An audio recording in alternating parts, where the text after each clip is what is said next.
Hello, I'm Caleb Brown, and at this time of me recording, we are at the start of a long awaited break and even closer to the end of this year.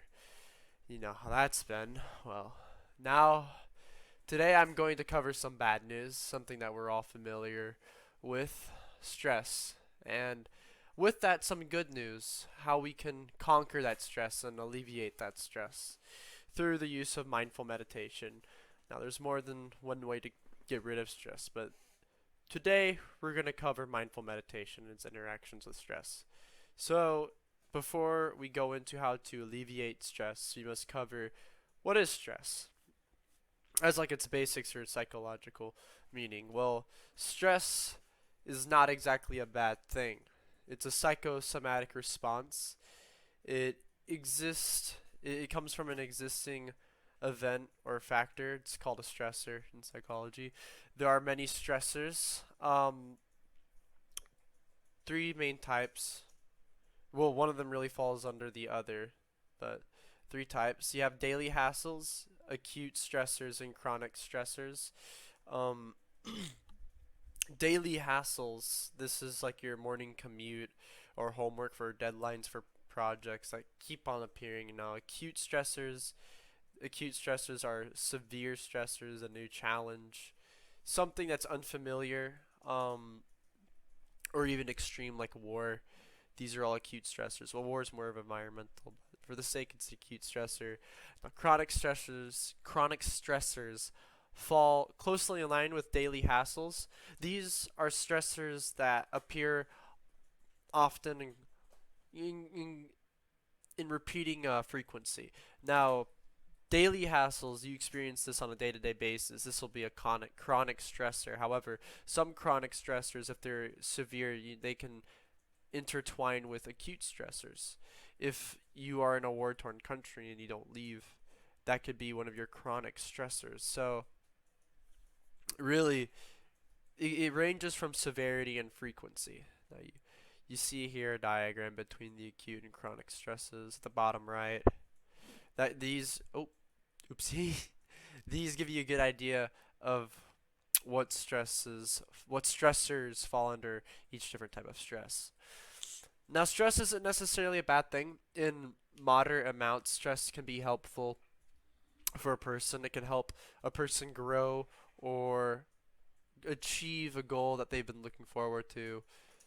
It helps get things done, and it helps the body prep itself for fighting or flighting. So in certain situations, stress can be helpful. However, it can be harmful once it's severe and it's chronic, and it starts to fatigue the mind in certain ways.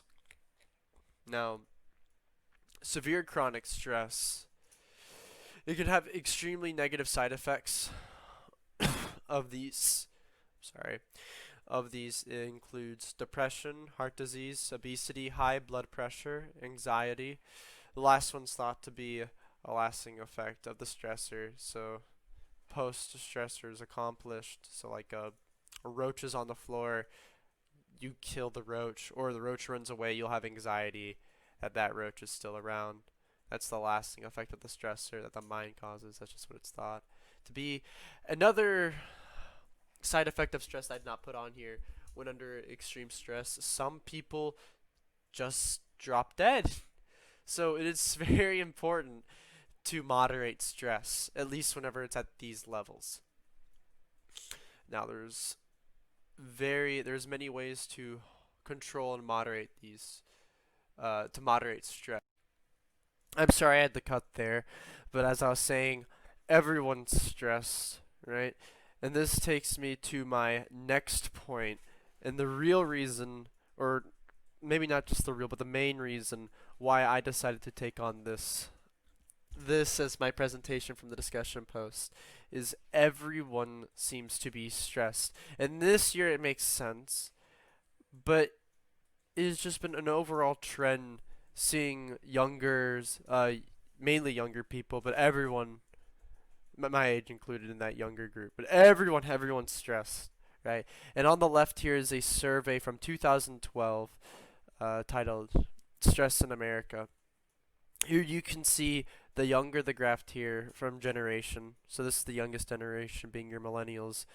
This is from 18 to I want to say 24 or 30, and Gen X would be 30 to 40, 50 to 60, 60 and above, to really generalize these groups. These two groups, these two generations, have the highest reported amounts of stress, almost 1.5 times more than what is considered healthy. And they're aware of this. They most definitely are. Most people, when they're aware of stress, they realize it and they try to do something about it, either by coping with it or by directly tackling the stressor to get rid of it. However, despite their attempts to do this, they struggle greatly with reducing the stress compared to their older counterparts, at least. And this can be due to the stresses they face are just simply greater, or that they just fail at being able to cope with these stresses. It could be both.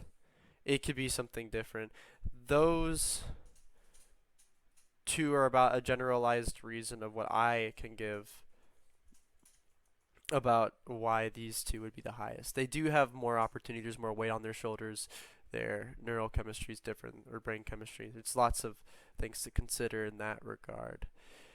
However, turning around the age of stress can be done with mindful meditation. It is a powerful tool to fight against stress. Oops. As I'll get into. So besides just finding those to relate to yourself with and expressing your concerns of stress and having companionship, mindful meditation allows one to be aware of the stresses they are facing, what stress they should, not what stress, how they should tackle the stress, how should they react to the stress, if it even deserves a reaction, or if it's something that's even in their control. With mindful meditation helps with this a lot. And here I have cited in here an experiment from 2011 by Laura Santagello White. I believe this may have been her thesis paper into pediatrics. Her experiment was to determine if school age being elementary, school age stress could be reduced from school age stress could be reduced if possible. Now, there are a surprising amount of stressors into being a school age child. These include homework, peer pressure, being teased, receiving poor grades, bullying, standardized tests, effects of war, if they're aware of war, parental pressure, isolation. It's quite a list. Some of these older people might be able to relate to. Some of these others might consider arbitrary. But these are pressures that they face nonetheless. These are things that we have to realize that can be quite a weight to them. And in this experiment, she grabbed school-aged girls, because girls have a trend of having lower self-esteem than boys. So she grabbed girls. And in these two, so that was one of the control variables. And she would take two schools. One would be on a wait list for intervention to reduce stress. This would be another part of the control group. And the other one would be a school that did have intervention for stress. She used mindful meditation and yoga as a means to intervene and reduce the stress for these school-age girls. And although the effects were inconclusive for the most part, there were reported cases. I'm really struggling to put the words here together. After the results, right? This intervened schoolgirls, they would have better and more frequent means of coping these stresses. However, they would be more aware and give more appraisal to the stressors that they face. The results mainly were inconclusive, and honestly should be more study into how mindful meditation and yoga affects a person's reaction to stress, both adult and child. But until that day comes, this is a pretty good step in that direction. Other effects of mindful meditation, just besides school age children, it can better evaluate what stressors are in their life. It can help them consider which ones should be taken seriously, which ones should be given a little less thought or less stress. From this can be a powerful tool for them because many, they view it as like a control that's wrested away from them. If they can't control their stresses or stressors, then that it can put many into a feeling of hopelessness or anxiety. They feel out of control of their own lives. This just helps them get a little bit of that perceived control back. Control is very, very important, especially for stressors. It is very important that people know that they have the ability to control some of their stressors.